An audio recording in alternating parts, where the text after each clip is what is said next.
35.5. Bonus: soap is made of fat. Hello, and welcome to this bonus episode of the History of American Food. This time, I'll be looking at soap, where it comes from, why slush was involved, how it was made in the 17th century, and why having your mouth washed out with soap was once much, much worse than it is now. I'll also talk a little about how the soap, detergent, and surfactant economy transformed in the 20th century. So pull up to your place at the lab table, put on your safety goggles, and no eating in the lab, or you might turn into a dinosaur. The first thing you need to know when talking about soap is that for most of human history, these hand-sized hard bars that produce a gentle, creamy lather we think of now, there was no such thing. Wait, you say, but all sorts of cultures have traditions of baths and cleansing rituals and ceremonies and so on. What were they using? Likely the one you've heard of if you went to school in the U.S. is the Greeks coating themselves in olive oil and then being scraped down with a curved thingy called a strigil. But there were plenty of other plant and animal fats used by other people around the world in similar ways. Often these were mixed with scented plants because they smelled good or felt pleasantly tingly on the skin. There were also other plants that made foamy lather and worked as surfactants. I'll explain them in a minute. That were used in conjunction with water to clean people. In multiple places at multiple times, the fats, animal or vegetable, were sometimes mixed with lye water to create a dirt-grabbing solution and later a cleaning gel, but still soap wasn't with us yet. The other way modern people use soap to clean objects and clothing, well, there have been a variety of powders and pastes and liquids and goos used to do that over time. I'm not going to go into all of that because that will take too long, but there were lots of abrasives used as well, often sand and ground up plant wastes like seeds, nutshells, and ashes. While some of the plant substances weren't as scrubby cleany as we would want now, others were actually much harsher and much more caustic than modern soap. Many of the plant substances were often lots of work to obtain, and there's no argument that cleaning was harder work then than it is now. This need for labor, resources, and local knowledge generally meant that judging people on whether they were dirty or clean according to your local standards was a reasonable stand-in for knowing someone's social and economic standing and whether they were, quote, from around here. Because of the focus of my show, I'm going to stick mostly with the things that went on in Western Europe and were the immediate precursors to Western bar and soft soap. There's a global history to cleaning that involves a pharmacopoeia of plants unknown to our English 17th century colonists that I'm not going to get very far into. But I want you to know it's out there, and I'll include a few books in my show notes. Once again, word origins are murky, and whether the word soap was derived from Hindi and a tree that had nuts that would foam in water and are used for cleaning, or if it was derived from the Gauls in the modern Belgium, France, Germany areas, or other European language roots is a mess I am sidestepping. Though there is no doubt that the English word shampoo is a laundering of the Hindi shampoo, and doesn't even become a thing in America until the 19th century, so we'll sit on that for a while. But the concept of soap, whatever it was called, and this mixture goes by lots of names over time, has been recognized as something useful for cleaning for thousands, if not tens of thousands of years. How? And how could we know this? Well, let me take you through the chemistry and then explain how traces of proto-soap can be found. Soap is the conclusion of a very specific process, the mixing of long-chain fats with an extremely caustic, or in modern terminology, basic solution. The simplest and one of the most basic things out there is lye, or that mix of sodium hydroxide and potassium hydroxide that can be obtained by running water through hardwood ash. Yes, this is the exact same lye that was used to nixtamalize the corn to preserve it and release the B vitamins. Same exact stuff. Yes, modern buy-it-at-the-store lye is all sodium hydroxide, but the wood ash-produced stuff was a mixture. This process is now called saponification, after what it does. Being one of those largely vernacular processes in the province of women and tied to the everyday and the unfun things like cleaning up after meals, after babies and children, and cleaning up after all the things that make us most remember that we are just earthly mortal bodies that get ill and must respond to the earthly realities of sweating, eating, and eliminating. Let's just say that the history of soap has not received the same loving attention as things like beer, liquor, tea, or even salt. And yet once the chemistry of soap and surfactants was unlocked and the money-making potential of these things started to be realized, once again, women have been largely removed from the soap story, except as consumers. Now, on to the chemistry. In order to make a soap, you need fat. These are a specific category of chemicals made up of a little glycerol molecule, which is a chain of 3 carbons, each of which has an oxygen hook sticking out from it. On each of these hooks is a fatty acid. This universal 1-glycerol with 3 fatty acid structure is why fats are chemically classed as triglycerides. This triglyceride structure is a construction common to living things. Greasy things like petroleum products, gasoline, diesel, Vaseline, mineral oil, and other things not from living sources, plant or animal, are free hydrocarbons and cannot be saponified with a strong base. Incidentally, removing that glycerol from the fatty acids is also part of the process of converting food waste fats into free hydrocarbons that can be used as biodiesel. Now, what makes, say, olive oil different from suet or chicken fat or cocoa butter is what those particular fatty acids are. The melting point, how long they can hang around before going rancid, and how high they can be heated until they smoke, or their smoke point, are all things determined by the different fatty acid characteristics. The main characteristics that matter are length, and whether the fatty acid chains have only single bonds between their carbon atoms, or there are one or more double bonds in the chains. No double bonds means an unsaturated fatty acid. 1 double bond is monounsaturated, 2 is diunsaturated, and so on. Though everything over 1 double bond is usually grouped together as polyunsaturated. I'm betting, or at least hoping, these are terms you've heard, but maybe they didn't really mean anything. Hopefully now they do. Tuck this knowledge away for when you hear about the development of hydrogenated fats in the early 20th century and the one weird trick health claims of the late 20th century and beyond. Generally, the more double bonds a fat has, the lower its smoke point is, and the faster it will go rancid, and it will stay liquid at lower temperatures. That's because saturated fatty acids are regular zigzags that stack nicely and have no double bonds that are itching to bust open and make lower energy single bonds. The double bonds also make the fatty acid chains sort of kinky and irregular shapes that don't stack nicely. This is why they are harder to make into crystals, or it takes a lower temperature to make them solids, and so exposes the double bonds to air more so they can react with an oxygen molecule that gets close. Hey, when you look at chemistry at the molecular level, it's the ultimate in malicious compliance. Okay, now you have a bunch of triglycerides, and they get hit with an extremely basic solution. This strips off the glycerol, which turns into glycerin, incidentally, and the fatty acids turn into fatty acid salts, either sodium or potassium salts, depending on which part of the lye got there. And these fatty acid salts are the soap. Great. Now, how does soap work? What is it doing that makes it soap? What makes soap soapy is that it acts as a surfactant.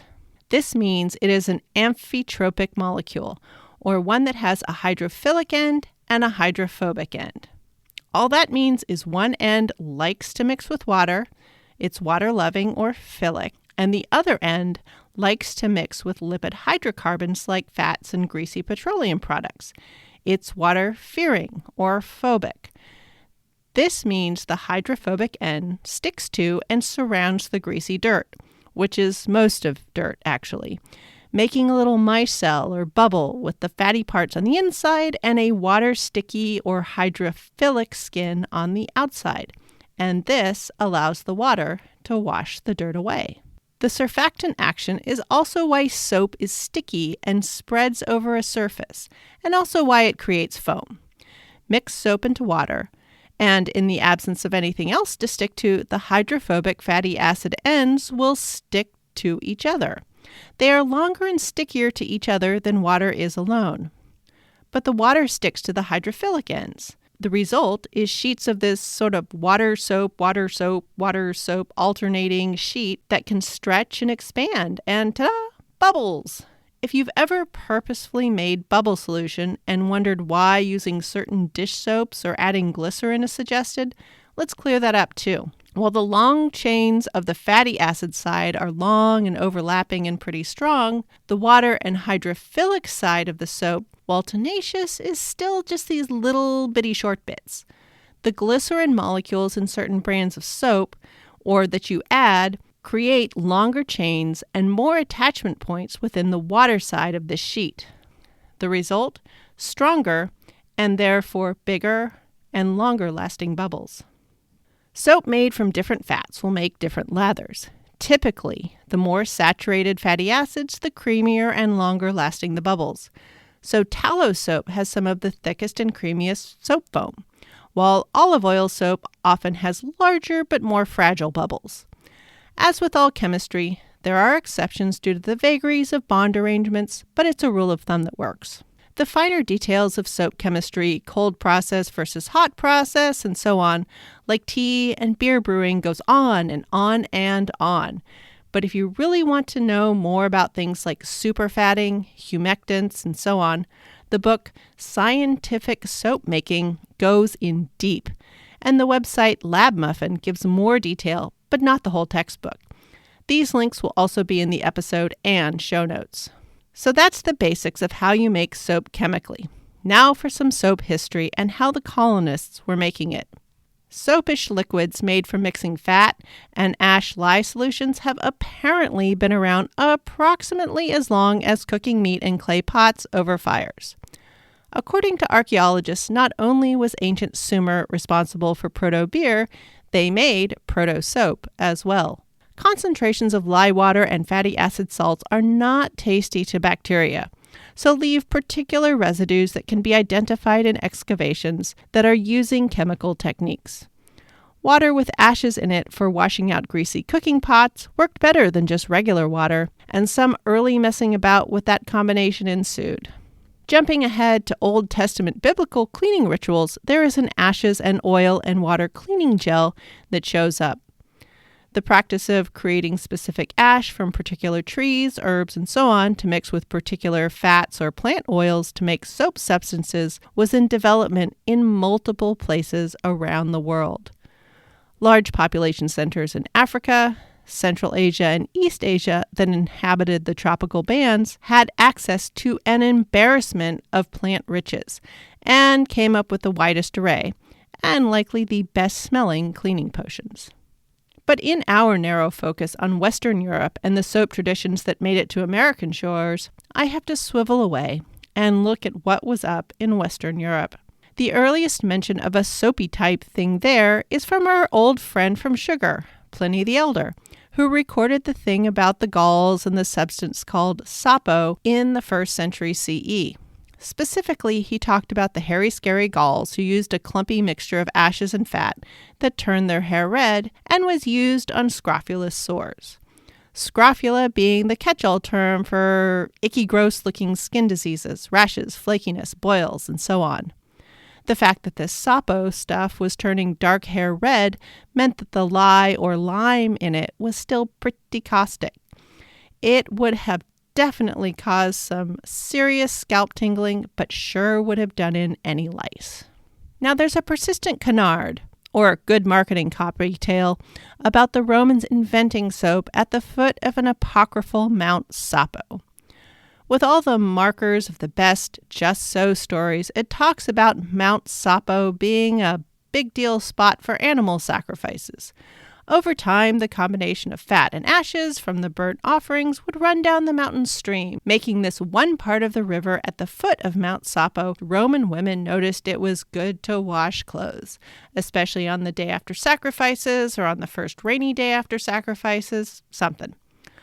Other than there being no evidence of a Mount Sapo anywhere in any Roman writings, this day after sacrifices or first rainy day after sacrifices doesn't even really make any sense chemically.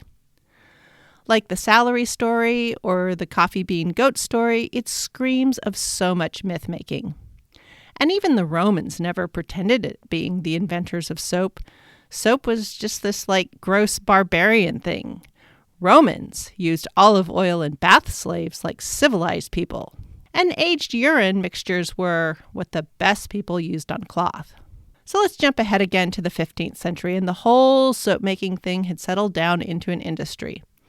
Whether in the dooryard or a larger-scale soap-making workshop, the method for soap-making had been pretty systematized by this time. Ashes were collected in a large tub, which was filled with well or rainwater. This was allowed to sit for a while. The liquid, which was quite brown, would be filtered of most of the ash. It would be tested for strength by floating an egg in it. Potatoes were used later, but remember, at this point, no European potatoes. Strength could also be tested by seeing if a down feather would dissolve. Then, saved cooking fat or slush would be gathered and mixed with the lye solution, and saponification would begin. Slush, due to its heterogeneous mishmash nature and being used over and over and over, contained quite a bit of excess water. The resulting soap, even after time to cure and complete the saponification process, would remain soft and smushy. Also, due to the by eye nature of measurement, there was often excess free lye or sodium and potassium hydroxide in the soft soap. This would make it a fabulous degreaser, but it was hell on the hands and skin and often eyes of the soap maker, the scullery maid, and the laundress. All the same, soap did its job, and where it was used did make and keep things clean.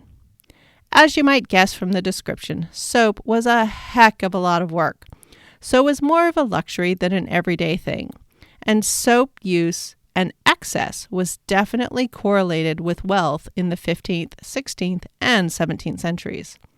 Also, unsurprisingly, as there was a rise in the systemization of alchemy and the natural sciences generally, there were also a bunch of soap innovations. Now, I'm not saying coffee changed scientific documentation, but I can't but note that coffee and lots of communication about systemization arrived concurrently. Unsurprisingly, soap innovation tended to be done by those people who had a wealthy patron or were wealthy themselves, which meant mainly the development of nicer, fancier soaps for fancier people. Made with pure suet or tallow instead of slush, using wood ash from specific trees for purpose, and the addition of herbs and distilled plant oils were all done to create fine soaps for the very best people. And further signals were created of who is in or who is out. One of the oldest fancy soap recipes to be recorded in Western Europe was Aleppo soap, which was one of the spoils of those crusades to the Holy Land.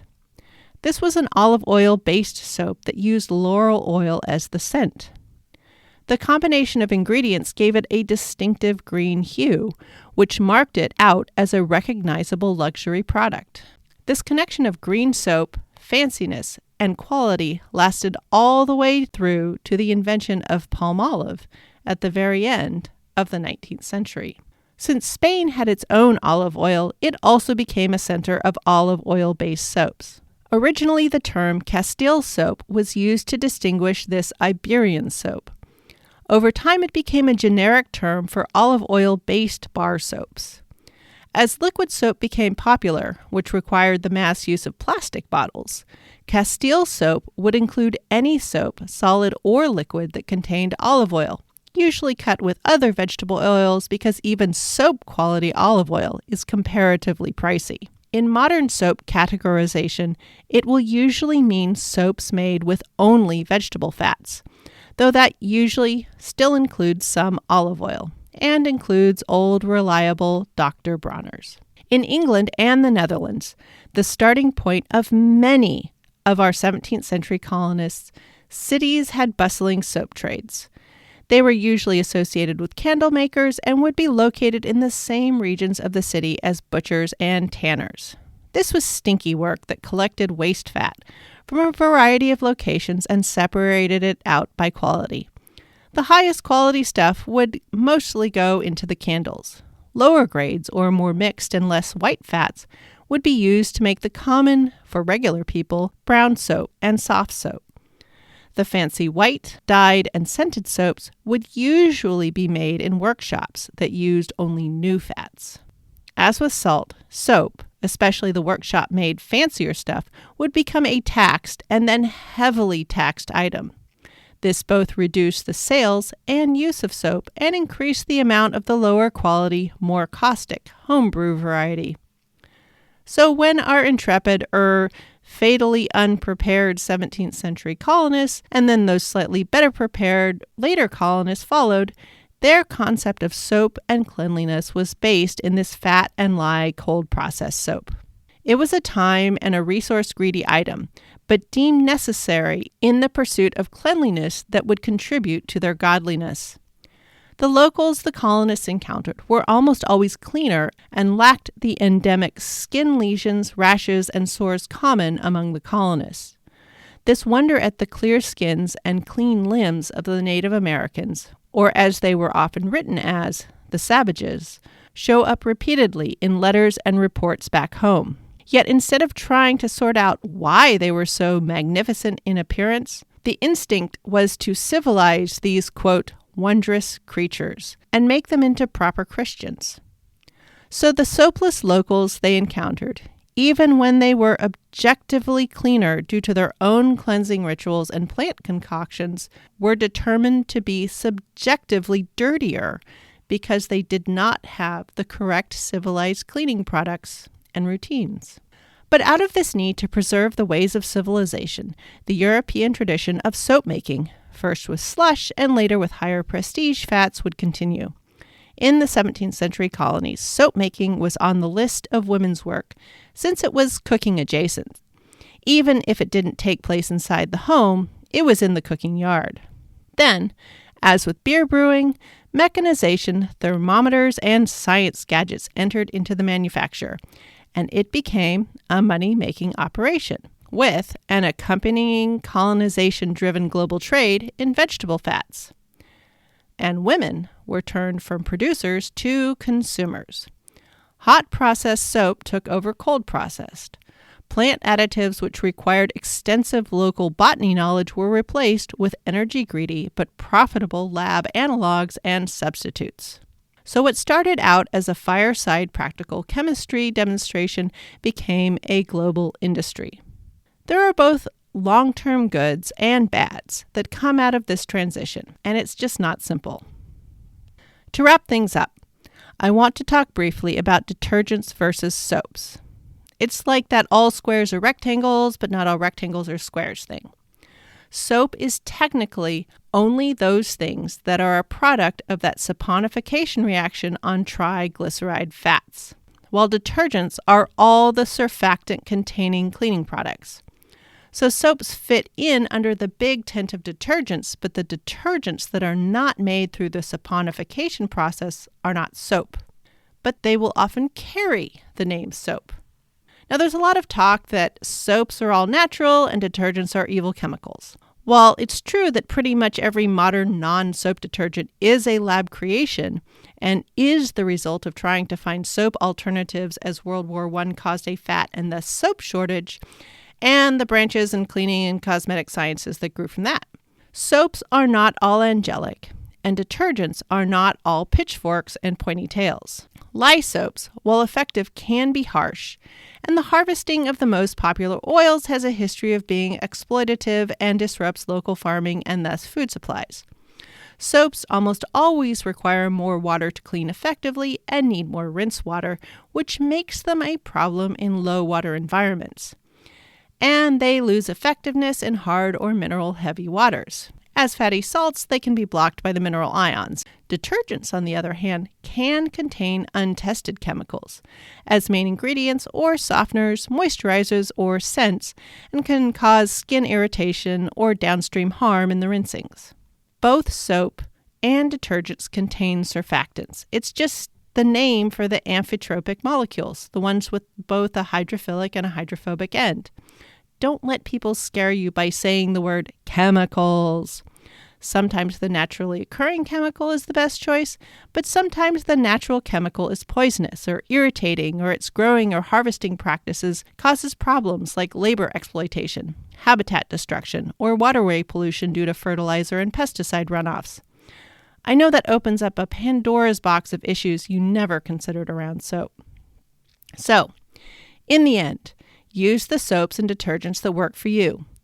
Watch out for strongly scented products. While sure, they can certainly be irritating to some people, the more common problem is that the scents, which are cheaper, often cover up the fact that they don't actually contain enough of the more expensive active ingredients to clean as advertised.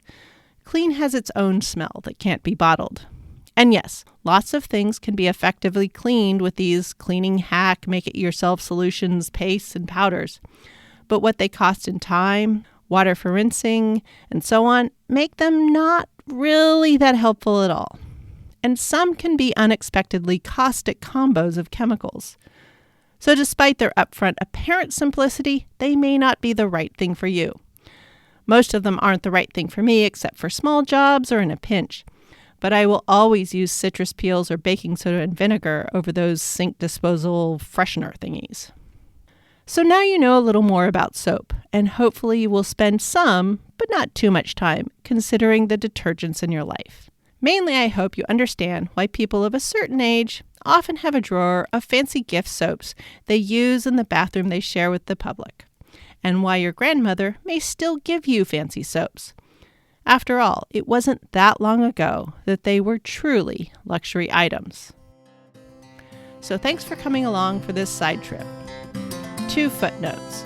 For those of you who have no idea what I mean by washing your mouth out with soap, simply ask someone who is so old they type on their smartphone with a single finger. And the dinosaur reference? It's an homage to Dinosaur Neil and my love of the short-lived animated show, The Tick. Not any of the live-action one, which, is Holy Cats, available on YouTube on the Toon Gods channel, and the link will be in the episode description. Quick reminder, the question show is coming up in early March. Feel free to ask about other bonus topics you want me to go in on. Show notes for this episode will be at thehistoryofamericanfood.blogspot.com. Any email, questions, or quibbles will reach me at thehistoryofamericanfood@gmail.com. A few words to review this podcast really do make a difference and help me make sure I'm heading in an interesting direction. Along with the promised pictures and links, I'll include any interesting media I consumed for the episode. Music for this podcast is Fingerlympics by Dr. Turtle, and the link to the show notes is also in the show's Twitter bio, @THOA Food, and in the show description.